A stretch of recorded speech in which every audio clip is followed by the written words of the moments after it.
на 100 тысяч минимальный контракт. Скажите, пожалуйста, реально, что может малообеспеченная семья приобрести на 100 тысяч? Вот крупнорогатый скот какой? Баранов, может быть, правильно, кой алса болот, да? А вот что именно крупно, как им развить это все? 100 000 сомго албетте эми бир карасаң көп аз дейсин, бирок реалдуу түрдө ушул ишке ашырып аткан бизде үй бүлөлөр бар. Өзүңүз белгилеп кеткендей, көбүнчөсү кой багып, кайра сатып, аны көбөйткөндөр бар. Ал эми мисалы үчүн эгерде ошол долбоорду ишке ашыра албаса, сиз айткан баягы уй торпогунан алып депчи, бизде ушундай норма бар.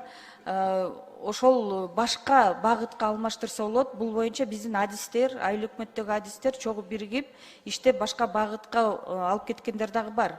Жеңилирээк багытты алыпчы.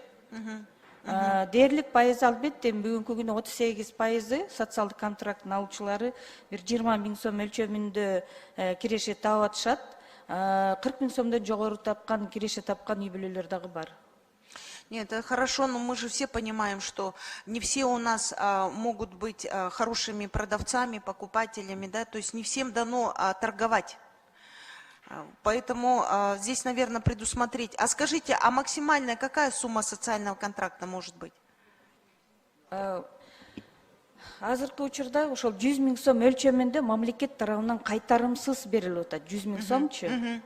Ал эми мен белгилеп кеткен 200 000 сом ошол бизнесин улап кетсин депчи. Бирок бул кайтарып бере турган акча, ошол негизги 200 000 сомду эле кайтарып берет 3 жыл аралыкта.